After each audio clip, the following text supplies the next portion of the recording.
Hey there, everyone. Welcome to another Watch Week recap, April 7th, 2024, Sunday morning here on the East Coast. Much later if you're in Europe, much earlier if you're in the West Coast. But thank you for joining me this morning. And if you couldn't make it live, no worries. You can always catch it up on replay for your enjoyment. Now, before we get started, and hello, Maison. One, hello, Wolfgang. Good to see you. Good afternoon to you. Before we get started, please like, subscribe, share, whatever you do. I would appreciate it. I don't do reviews. I don't work with brands. So your subscription is really important. And if you already are a subscriber, well, I appreciate you very, very much. Let's get to the recap of last week. Now, there were a lot of releases. So I'm highlighting about 6 or 7, anticipating next weekend watches and wonders. And we're probably going to be seeing a lot of releases this week from participants who may not be involved with Watches and Wonders, or maybe so, but we shall see some. I would expect some this week, maybe next week, but we'll see. So hopefully we'll see some releases, and we may have to do a couple of spot live streams during the week, other than our scheduled Tuesday stream and Sunday catch up. Nate Dogg, good to see you. How you doing? Let's get started. The first release this week. Well, it is a release that it was released last year for the Performer line, and that is the Hamilton Jazzmaster automatic chronograph. What was new this week is that they introduced a 3-link bracelet with the blue dial, and then they came out with a pale blue dial. Now, the case is 42 millimeter diameter. You have a thickness of just over 15 and a fixed tachymeter bezel, right? And the crown is screw down and a water resistance. We could see where the influence is here, right? We could see Daytona all over this watch, but it is what it is. It's going to be mimic. It's going to be copied. It's going to be, it's a highly influential model. And all the brands do this. A lot of brands will mimic this in a certain way. Yeah, the H31 movement, which is based on the Valjoux 7753 architecture, balance spring made by Nivacron, and the power reserve rated for 60 hours. You're looking here at the US at 2245. Good morning, Wilson. How you doing, Colin? Thanks for joining. Moving along, and Jthor, good to see you. Morning from New York. All right, my practically neighbors. DACA sub 200T. Now you have a couple things here that are a little bit different. A smaller case, right? You got a 39 millimeter case. And so it should be, wearable for a lot of sizes. I mean, I find these watches very wearable as is and very good looking. What's new is like you have all these great colors. So you have the professional orange, sea scramble silver, the black, Caribbean navy, diving star yellow, aquamarine turquoise, and white pearl white, and a new sea emerald green. You got flat and sunray finish, some for some of the colors, powered by the Salida 200, as most of these pieces are these days, right? And you have the classic beads of rice bracelet, or the rubber, right? And so you're looking at in between 1550 euro to 1590 for this piece. Moving along, the Beauvais Recital, I think it's a Recital, right? 28. Oh, that's, hey, look, that brand symbol is getting in the way. I got to get that out of here. Prowess 1. And there's enough Bobby Legs labeling across the site anyway, so I don't think that's a problem.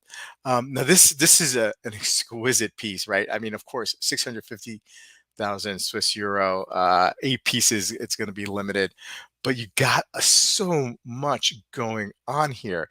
You have the caliber R28 7000X with a 10-day power reserve, 744 components. Now, along with the flying turbulon, and the summer winter indicator, perpetual calendar, you have these rollers for the UTC. So there's this problem, right, with daylight savings time, that most countries observe it to some way, some don't.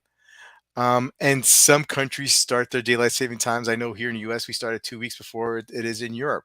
So, like, how do we track all this stuff? And apparently, these cities here are on rollers, right? So they roll, and you can adjust it by whatever daylight standing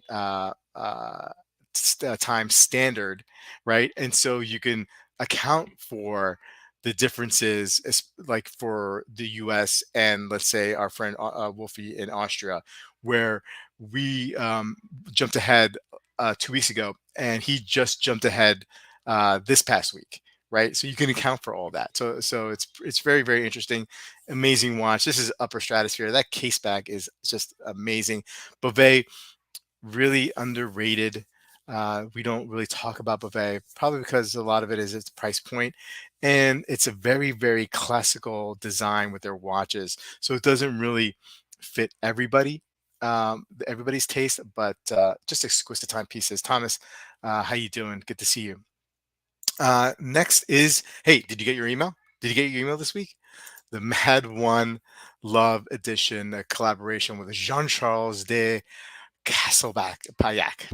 Sorry for the mispronunciation there, but this is, I believe, the fourth Mad One. I mean, yeah, you had the blue, the red, the green. Yeah, the fourth one here, and it's a by MBNF pretty much. And the original one was like a thank you, right, to MBNF owners, and now it got on with popularity because you could own quote unquote an MBNF for like around $3,000, right? And meanwhile, most of their other models are, in the tens of thousands, in the high tens of thousands, in the hundreds of thousands, right?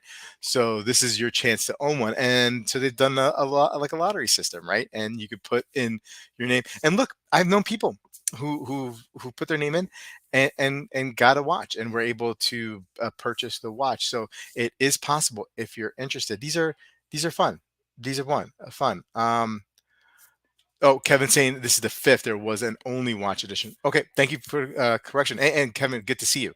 Um, but look, I've seen a lot of people, what they do with these, especially with the earlier ones, is they get them, they have them for a little while, and then they sell them because the secondary market uh, on these were incredible. And I think the more and more editions you see, the less and less you're going to be able to do that. But there are people out there who get them and they love them and they keep them. And I think that's what hey, that's what you're supposed to be doing, right? So whatever. So no judgment. 3,600 US here. Not a big fan, Thomas. That's okay. You don't have to be a big fan. It's all good. Um, Next slide here, the Norquain Wild One Skeleton Coral and the Wild One Skeleton Gecko. 42 millimeter case diameter, a little over 12 millimeter case thickness, and lug to lug of 49. You got a couple of colors here. You do have this green and then this coral pink-ish kind of looking. You have open dial work, and it's a caliber NO86, which is based on the Salida 200, COCS certified. A little pricey. You're looking at around 5,200 Swiss francs. You got definitely a lot of Aquanaut vibes here with the case. Look, there's a lot of other things going on here, but some of the other models that are less vibrant, let's say, or less eclectic, are you get. I definitely get that vibe from Norquain. People love people who have Norquain. They love Norquain. I've never had one in hand. If you have, please put a comment in there and let me know. But yeah, I've never had one. I'll reserve judgment. The price seems a little bit high for a brand that doesn't have like the history that some of the other brands have. But I'm sure people, owners of these, really really love these pieces. Moving quite along, and for our Austrian friend in the chat, the Hanhart Australian Air Force AW169 limited edition. This is a big boy at 45 millimeter case diameter, 16 millimeter thick. So it is going to be a big watch, right? Not for a lot of people. About 100 made, 50 with that coin edge bezel that you see on the left, and which I think it was a great thing that they did here. They did a smooth dial bezel. Now, it's not original to most of these pilot chrono fleegers that we've seen, but I think that's a nice option. I think they'll probably sell that pretty quickly, for sure. You're looking at 3,100 euro. If you are a helicopter fanatic, you'll see that on top of the 6 o'clock is a I don't know. I don't know what it is. It looks like a Da Vinci drawing of helicopters. You know how like you look back at Da Vinci's work like 500 years ago, and he's got these forward thinking um, flying machines, right? I mean, forward thinking for his time. But that's what it kind of reminds me of. It's a good looking mono pusher. I'm just worried about the size for most people, but it's not like they made a lot of these anyway.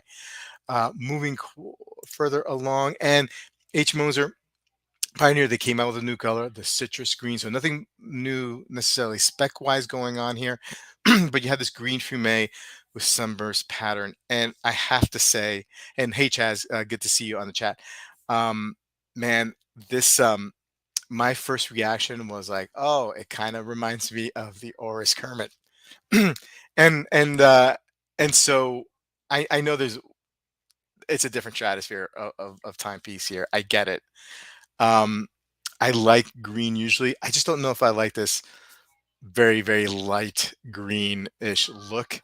Uh, but it is still cool. Somebody will like this watch and somebody will pay the money for it.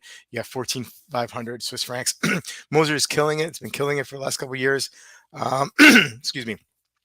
Some of the pricing on the secondary with some models haven't been reflecting that, but just a great timepieces. This one for me, not so much, but others, you know, may like this one. Moving quite along, and I think this is our last timepiece, and this is the Seiko 5 Sports SNXS series, 32 millimeter case diameter, a little over 12, lug to lug, 44. You're looking around 400 euros, coming out in May. They are claiming a newly designed bracelet, a steel bracelet with brush finish and triple folding clasp. Dial colors of ivory, navy, blue, or pink, and you got the caliber 4R36. Look, I think this is ever since the discontinuation of the SARB 33 and the 35, I've been looking for Seiko to do something of the caliber of that watch. Now they've gone up market with that movement, the 6R15, right? The SARB, you know, you could pick up a SARB like 6 or 7 years ago for around 300, maybe less. I know I have on the secondary. I remember picking up a SARB for like 215, right? And now they're in the high, close to like $600-700. You might see one $500 in a little bit of used condition. Um, but I don't think this is it. I don't think this is the one that's gonna replace the SAR per se. Maybe that's not the point. I don't know, but I feel like every time I see watches or releases like this by Seiko, I always instantly compare it to the SAR, and I think maybe those days are done. You're not going to get that comparison. The movement is not as good as the SAR movement here with the 4R. That Seiko 5 symbol kind of like kills the dressiness that you got from the SARB, even though I feel like the SARB, you could dress it up and it was kind of a sporty piece. This is just completely sporty. Look, I mean, I think people are going to buy this watch. People are really going to like this watch. People love Seiko, but it's not the SARB. And I got to move past that time frame. That's what's holding me back, right? It may not be an issue for anybody else, but for me, that's what the issue is. So on its own, it's a good looking piece. It's just no SARB, and I just got to move past that.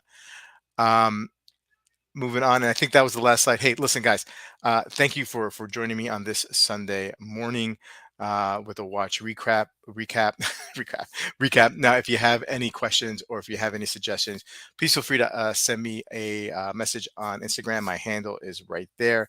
Have a good rest of your Sunday.